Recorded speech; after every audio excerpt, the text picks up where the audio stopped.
বিসমিল্লাহির রহমানির রহিম। আজকে 19শে জুলাই আমরা এয়ারপোর্টে যাচ্ছি। এখন সকাল 9:15 বাজে। 10-15 মিনিট আমরা ইনশাআল্লাহ এয়ারপোর্টে পৌঁছে যাবো। আমাদের Istanbul flight, Antalya to Istanbul flight সকাল 11:50-এ। তো 2 ঘন্টা আগে পৌঁছালে ডোমেস্টিক ফ্লাইট চেক ইন 2 ঘন্টা আগে শুরু হয়। তো আমরা আশা করি টাইমলি পৌঁছাবো। আর এখানে আমাদের 3 রাত কাটিয়েছে আন্তালিয়াতে। 3 রাত মাত্র 2টা ফুল ডে ছিল। আমরা 16 তারিখ এসেছিলাম। ওই দিন রাতে হোটেলে চেক ইন করেছি, ডিনার করে ঘুরেছি। 17 তারিখ স্কুবা ডাইভিং এর ফুল ডে ছিল। 18 তারিখ আমাদের সানকেন সিটিতে কোবো আইল্যান্ড চলছিল, সাথে মীরা এনশিয়েন্ট সিটি এবং বেম্বে ছিল। লম্বা বাস জার্নি ছিল, বাট কমফোর্টেবল। এখানে বাসগুলো তো রাস্তাঘাট খুব ভালো। আন্তালিয়াতে ওভারঅল টার্কিতে রাস্তাঘাট দেখলাম খুব ভালো। এখন এখানে এয়ারপোর্টে যাচ্ছি, এই রাস্তা খুব ভালো। আমাদের যে বাস, যে এয়ারপোর্ট ট্রান্সফার যে গাড়িটা দিয়েছে, এটা হচ্ছে 12 সিটার, অনেকটা মাইক্রোবাস, বড় মাইক্রোবাসের মতো।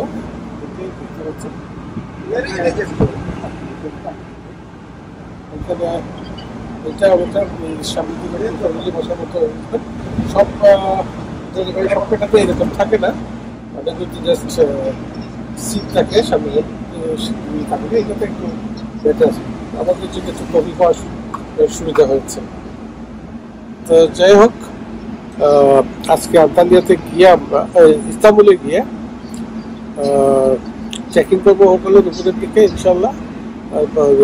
সন্ধ্যায় আছে আমাদের বসফরাস ডিনার ক্রুজ ট্যুর। ধন্যবাদ। এখন আমরা আন্তালিয়া এয়ারপোর্টে এসেছি। এখানে কিছু পেন্টিং শো হচ্ছে, পেন্টিং এক্সিবিশনের মতো করে রেখেছে শো না, কিছু পেন্টিং এরা ডিসপ্লেতে দিয়েছে কোনো একটা এক্সিবিশন থেকে। তো পেন্টিংগুলো আমরা দেখছি, আমাদের হাতে সময়ও আছে। এখানে ডোমেস্টিক ফ্লাইট চেকিংয়ের পর তেমন কোনো কাজ নেই। তো একটা জিনিস কালকের ভিডিওতে আমরা দেখানো হয়নি, সেটা হচ্ছে আমাদের গতকালকের ডিনার। আমরা আবার সেই একই রেস্টুরেন্টে ডিনার করেছিলাম। তো এবং ডিনারে টার্কিশ কাবাবগুলি ছিল, ওদের সালাদ ছিল, খুবই ডিলিশিয়াস। তো একটু সেই ভিডিওটা আমি এখানে একটু দেখাচ্ছি।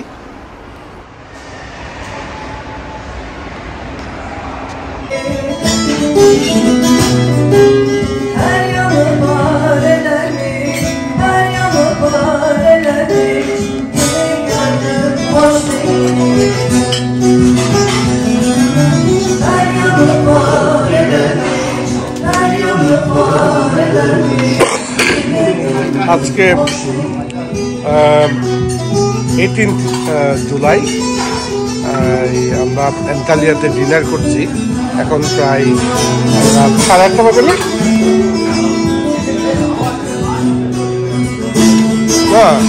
অলমোস্ট 9:30 বাজে আমাদের।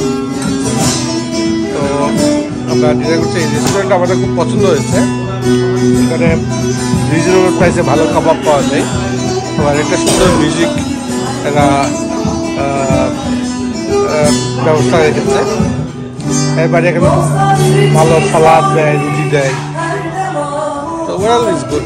টার্কিতে কাবাবের রেস্টুরেন্টগুলি দেখা যায় অর্ডার দিলে শুরুতে কিছু সালাদ দেওয়া দেয়, কমপ্লিমেন্টারি। আর এই যে কিছু চিলি স্টিম করে দেয়, কিছু অনিয়ন, টমেটো।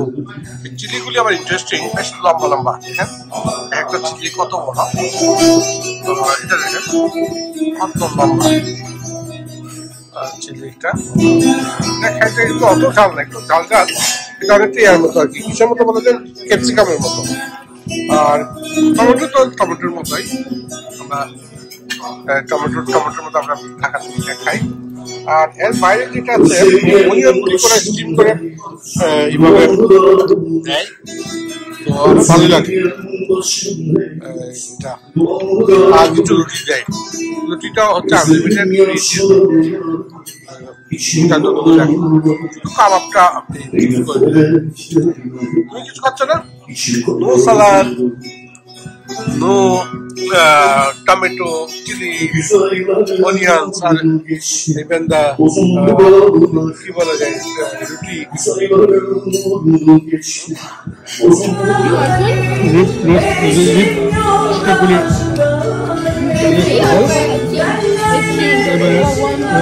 চিকেন একটা ভালো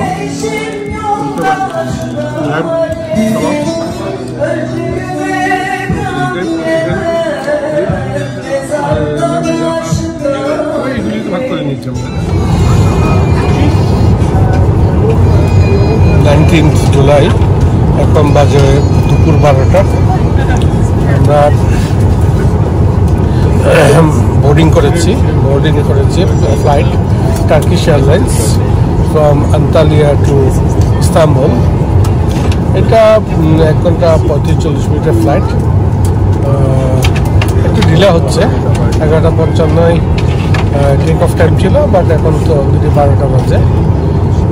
তো ডিসপ্লে শো করছিল 12:15 টেক অফ হবে। আমি জানি এখনো বোর্ডিং শেষ হয়নি, অথবা আরও 10-15 মিনিট হতে পারে।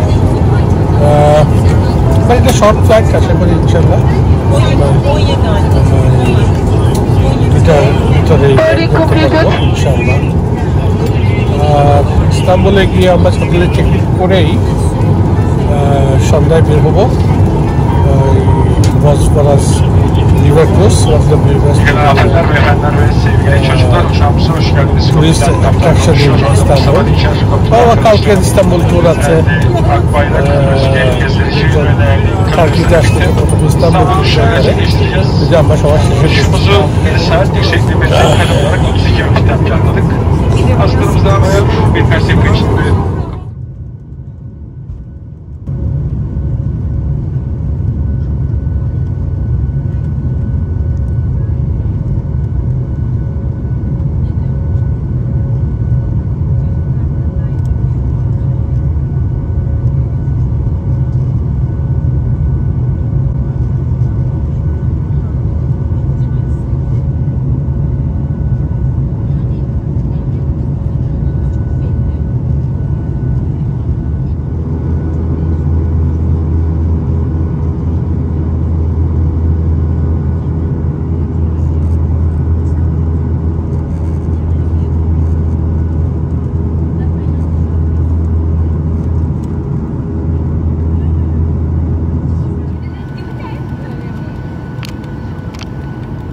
ইস্তাম্বুল এয়ারপোর্ট থেকে হোটেলে যাচ্ছি।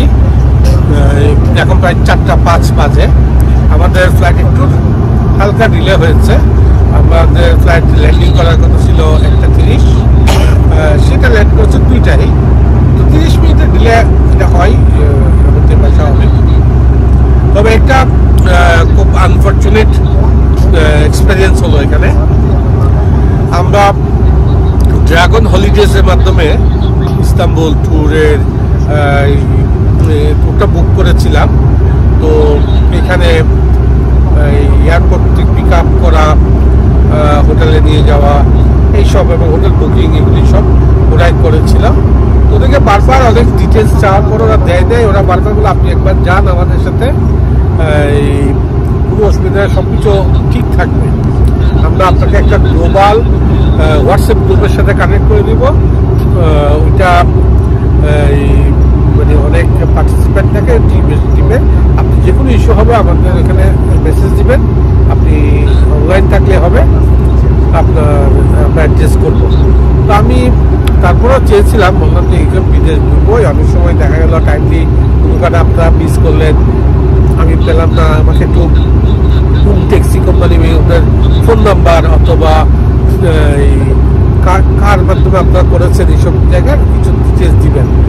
ওরা দেয় নেই, ওরা দিতে চায় না। অনেক সময় মনে করে হয়তো বা ওদের এটা বিজনেস সিক্রেসি, বা মনে করে আমরা যদি আবার ডাইরেক্ট ওদের সাথে কন্ট্যাক্ট করি, এসব কারণে হয়তো বা দেয় না।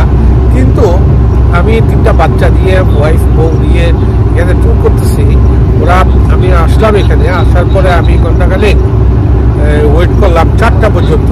আমার 2টাই লেট করেছে, 2 ঘন্টার মতো আমি ওয়েট করলাম। কিন্তু ওদের এয়ারপোর্ট ট্রান্সফার কেউ আসে নাই। আর ওরা যেহেতু এখানকার লোকাল ট্রাভেল কোম্পানির নাম দেয় না, আমিও কন্ট্যাক্ট করতে পারছি না। আর যে হোয়াটসঅ্যাপ গ্রুপটা দিয়েছে ওখানে 5-6 জন মেম্বার, ওরা বলছে গ্লোবাল টিম। ওদেরকে আমি মোটামুটি কয়েক ডজন মেসেজ দিয়েছি। শুধু একটা কথা বারবার বলছে, রেসপন্ড করেন। আপনার ট্যাক্সি না দিতে পারলে অসুবিধা নেই, আমি ট্রান্সফার না দিতে পারলে আমি একটা ট্যাক্সি নিয়ে বা উবার নিয়ে চলে যাব হোটেলে। এটা 50 কিলোমিটার দূরে। ওরা কোনো রেসপন্সে করলো না। তো দ্যাট ইজ ভেরি আনফর্চুনেট। এটা হচ্ছে আমাদের লোকাল কোম্পানিগুলি মুখে বড় বড় কথা বলে, কিন্তু কাজের বেলায়, সার্ভিসের বেলায় ওরা কোনো কেয়ারলেস। একটা ফ্যামিলি স্ট্যান্ডার্ড এয়ারপোর্ট, তার হোটেল, বাচ্চার বলেও কিছু দেয় নাই, বলেছে আপনি যাবেন সব ঠিক আছে, কোনো বাচ্চার দেয় নাই, কোনো কোম্পানির নাম দেয় নাই। তো দেখেন, এখন আমি উবার নিয়ে রওনা দিয়েছি। আমি যখন উবার নিয়ে রওনা দিয়েছি ওই সময় আমাকে একটা ফোন আসে থেকে। তখন ফোন করে 4টার সময়, 4:20 হবে, একটু আগেই। তো বললো যে আমি ড্রাইভার, আপনার গাড়ি কি লাগবে? গাড়ি লাগবে মানে আমি তো আপনার জন্য 2 ঘন্টা ওয়েট করেছি, এখন উবার নিয়েছি, উবার নিয়ে যাচ্ছি। বললে কি আপনি চাইলে এখন আমি আসতে পারি। তাহলে চাইলে আসতে পারি মানে আপনি তো কোনো রেসপন্স করেন, তখন আপনারা কিছু জানতে বললো। আমি আপনার নাম্বার আমার কাছে ছিল না, ওরা যে নাম্বার দিয়েছিল ওই নাম্বারে আমি এতক্ষণ ধরে কন্ট্যাক্ট করার চেষ্টা করেছি, কেউ ফোন ধরে নাই। এইমাত্র আমাকে ওরা আপনার নাম্বারটা দিয়েছে, আপনাকে এখন ফোন দিয়েছে। তা বললাম দেখেন, আপনি ওদেরকে জানান যে ক্লায়েন্ট অলরেডি একটা উবার কল করে রওনা দিয়েছে। আমি 2 ঘন্টা ওয়েট করেছি, আর কয় ঘন্টা ওয়েট করবো? আমার মেয়ে যদিও বলছিল এখানে আমরা বসে বসে কিছুক্ষণ টাইম পাস আরো করলে, তো বাট আনসার্টেনটি, আমি জানি না ওরা আসবে কিনা আদৌ, কয় ঘন্টা আমি ওয়েট করবো এটাও জানি না। তো যাই হোক, আমি মনে হয় এইসব ব্যাপারগুলো আরেকটু কেয়ারফুল হওয়া উচিত। আমি ড্রাগন হলিডেকে একটা রিকোয়েস্ট করবো, কাইন্ডলি আপনারা যেটা পারবেন না সেরকম কমিটমেন্ট দিবেন না। কিছু ফ্যামিলিকে বিদেশ বিপদে ফেলার চেষ্টা করবেন না, প্লিজ। বিদেশ এইগুলি করবেন না, আপনাদেরকে সু করা উচিত। আপনারা টাইমলি আমাকে সার্ভিস দেন নেই, আমাকে বিপদে ফেলার চেষ্টা করাচ্ছেন। তো এইটার একটা বিহিত করা উচিত আপনাদের। দেশে ফিরে আমি ড্রাগন হলিডেজের সাথে কথা বলেছিলাম এই ব্যাপারে। ওরা প্রথমেই ক্ষমা চেয়েছে আর ব্যাপারটা ব্যাখ্যা করেছে যে ওই সময় ছাত্র জনতার বৈষম্য বিরোধী আন্দোলন তুঙ্গে ছিল, দেশে ইন্টারনেট বন্ধ ছিল, যে কারণে তারা ওই টার্কি ওই ট্যাক্সি কোম্পানির সাথে, যারা এই সার্ভিসটা দিবে তাদের সাথে কন্ট্যাক্ট করতে পারেনি, আবার ট্যাক্সিও তাদের সাথে কন্ট্যাক্ট করতে পারেনি আমাকে পিক আপের জন্য, একই কারণে। তো আমি জিজ্ঞেস করেছিলাম আপনারা কেন আমাকে এই ইয়াটা দেননি, ওই ট্যাক্সি কোম্পানির নাম্বার এবং ট্যাক্সি কোম্পানির কন্ট্যাক্ট বা নামটা, যাতে আমি কন্ট্যাক্ট করতে পারি। এটা আপনাদের কাছে তো আমি চেয়েছিলাম। তারা ব্যাখ্যা করলো যে এটা দিলে অনেক সময় যে সমস্যাটার কথা আমি বললাম সেটাই, যেটা আমি ধারণা করেছিলাম, ওরা মনে করে এতে ক্লায়েন্ট ডাইরেক্ট কন্ট্যাক্ট করবে, ওদের বিজনেস ছুটে যেতে পারে, এটা যাতে না হয় ওরা এই কারণে দেয় না। যাই হোক, ওরা পরবর্তীতে আমাকে ওই আমার যেটা আমি উবারে যেই ভাড়াটা দিয়েছি সেটা রিম্বার্স করে দেয়। যাই হোক, আমার মনে হয় ওদের এখনও এইসব ব্যাপারে আরেকটু সার্ভিস আর একটু বেটার করার রুম আছে।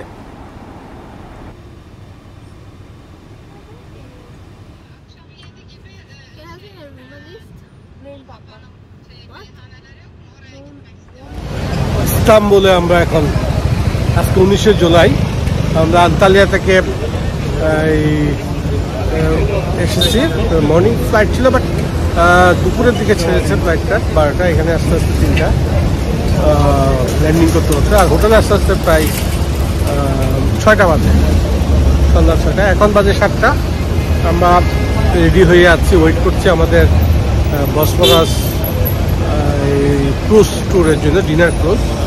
তো আসবে আর 10-12 মিনিটের ভিতরে এসে আমাদেরকে পিক করবে। আমরা হোটেলের সামনে এরিয়াটা একটু হেঁটে দেখছি। তো এটা বেশ মনে হচ্ছে কী বলা যায়, ক্রাউডেড এরিয়া, অনেক লোকজন, গাড়ি, রাস্তাঘাট, তারপর রেস্টুরেন্ট অনেকগুলি। তো অনেক টুরিস্ট ঘোরাফেরা করছে। তো আমাদের হোটেলটা এদিকেই সামনে, এখানে মেয়ের মা ওয়েট করছে। আমি এখানে একটু হাঁটতে আসছি, কিছু খাওয়া দাওয়া করা যায় কিনা। তো একটু পরে আমাদের রিভার ক্রুজটা শুরু হবে। রিভার ক্রুজ না, এটা বসফরাস ক্রুজ। এটা তো আসলে চ্যানেল, একটা সাগরের চ্যানেল। এখানে খুব সুন্দর ভিউ আছে। এটা ফেমাস, ওয়ার্ল্ডের one of the most famous tourist attraction. যারা ইস্তাম্বুলে আসে এই ট্যুরটা অবশ্যই করে।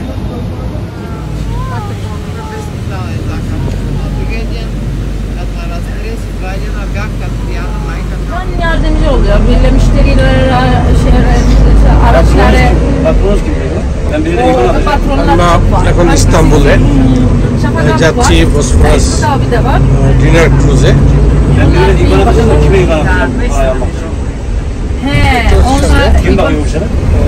İban bilmiyorum, öyle sorarsın.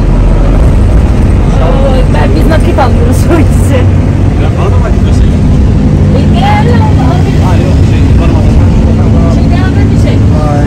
Şimdi biz bıraktıktan sonra siz mesela İsrail tarafında gidebilirsiniz. Oraya bırakabilirsiniz. Dönüşte karşı geliriz. Ben 3 saat dönüşte ne zaman olacak ben size söyleyeyim. O zamanlar hareket edersin yavaş yavaş. Zaten siz gelene kadar trafik oluyor ya. Gelene kadar ben karşı geçiyorum. Çeşmenin orada ben söylerim onlara. Çeşmenin orada karşı gideceğiz. Öyle biz gelene tam aynı zamanda geliyoruz. Kendimden geçseydik. Excuse me, what is the name of this bridge? Haliç. Is it in between Asia and Europe? No. Oh. This Haliç, it's Haliç. The other side of it's Asian and Europe. This whole this in the European side. Ah, we are in the Europe Yes, side. yes. We are in the Europe side. Thank you. You're welcome. এটা আমাদের river ক্রুজের boat. আমরা boarding করতে যাচ্ছি এখন। এখানে যা হয় সুন্দর সিঁড়ি দিয়ে সুন্দর জায়গাতে বোটে উঠতে পারি, সুব্যবস্থা করা আছে। সাবধানে সবাই।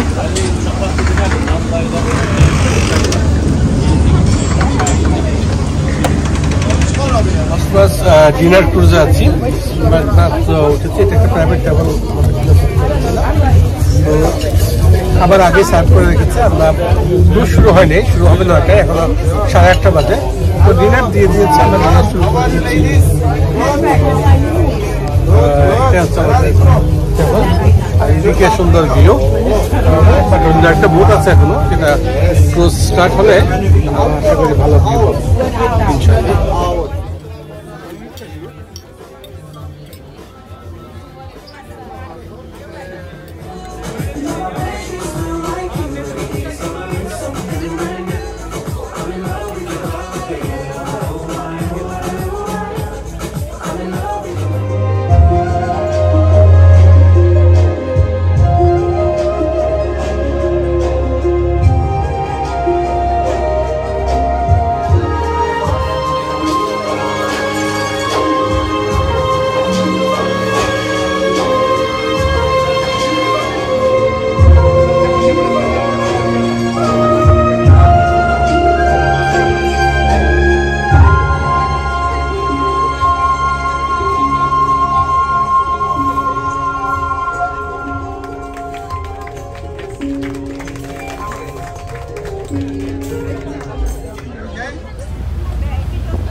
facem o poză. Punem pe cineva să ne facă și nouă o poză. Da.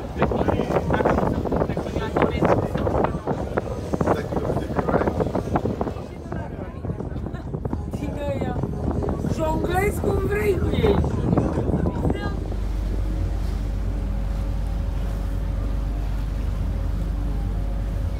Bosporus Pilar Cruise Tour.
সুন্দর মসজিদ, তাই না?